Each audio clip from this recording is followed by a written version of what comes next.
Varbūt skaitliski nav daudz to atbildības sadarbības ar pārējām grupām, bet noteikti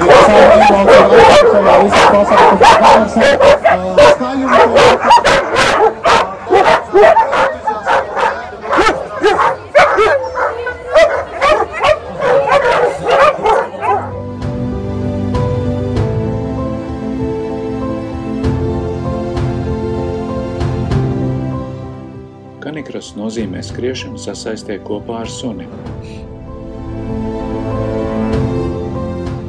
Vārds kanī cēlies no canis, kas latīniski nozīmē suns.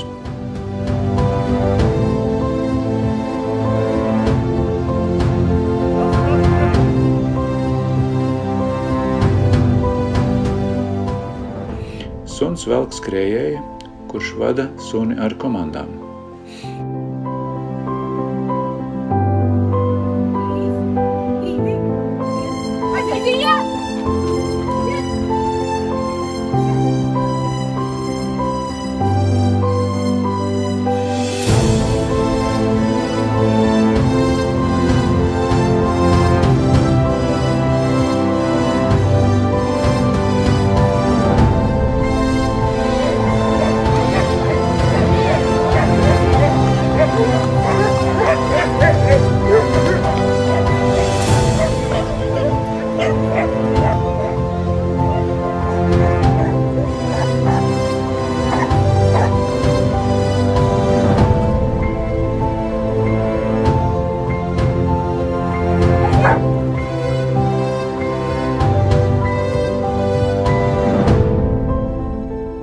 Kanikross ekipējums sastāv no speciālas jostas, elastīgas pavadas un polsterētiem suņa iemauktiem.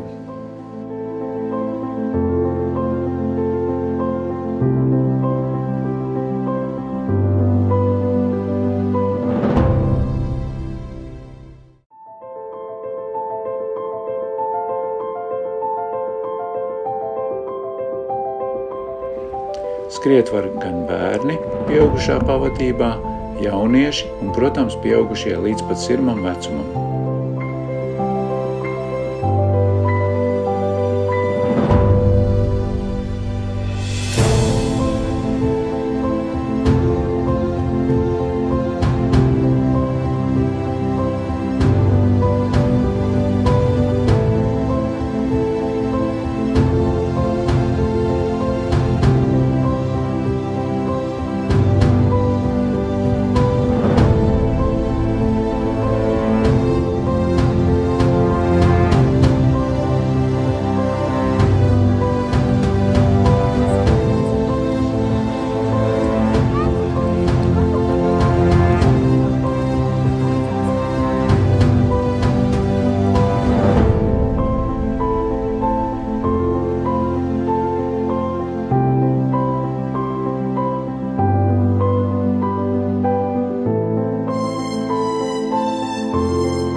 Jautājums tātad ir, kāpēc tieši tu nodarbojies ar kanikrosu un kas tev šajā sporta veidā patīk?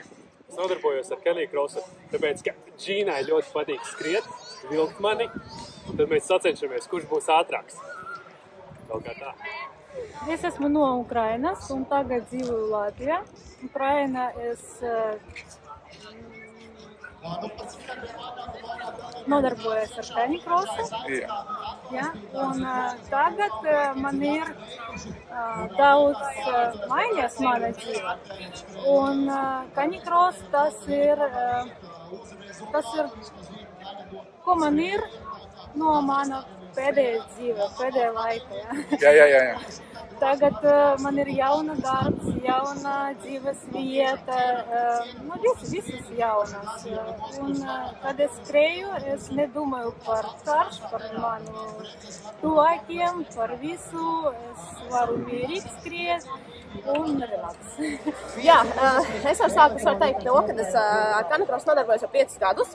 Esmu skrējusi maratonus, pusmaratonus, lūšus, stirnubukus, zaķus, principā visas distances, kas ir stirnubukā. Bet tad, kad es pamēģināju vienu reizi canicrossu, tad man šķiet vienkārši nevari skriet kaut ko citu vairs, jo kopā ar to savu suni tā ir tāda ļoti liela adrenalīna deva, bet reizē tā ir ļoti liela mīlestība, jo tu skrien ar savu suni, kas ir, tur atspoguļos jūsu tās ikdienas attiecības. Man liekas, tas ir rītīgi skaisti un forši. Jā, man tas ir kolosāls kompanjons skriešanas, kas nekad neatsaka. Un motivē mani pašai izteikties un skriet. Un arī jau cik gadus, 5? Te man drusciņu vairāk kādu 6 gadi. Un tas ir tikai aizraujoši, ka nevar atteikties no tā. Jā. Bet vai bija tā, kas man ievilka arī? Jā, varbūt. Es viņai varu pateikt tagad publiku paldies, jo tas tiešām ir. Tagad tā ir ļoti liela man dzīves sastāvdaļa. Kāpēc nodarbojos? Tāpēc, ka tas ir forši, tas ir jautri, būt kopā ar suni, būt kopā mežā, būt vienmēr jaunai un vienmēr formā. Pamudināja mani suns, staigāšana, un vīrs bija tas, kurš pirmais ieteica man pamēģināt paskriet, jo īstenībā man skriet nepatīk. Bet tagad man iepatikās, man jau ir ekipējums un viss, un tagad es skrienu, un esmu stirnubuks.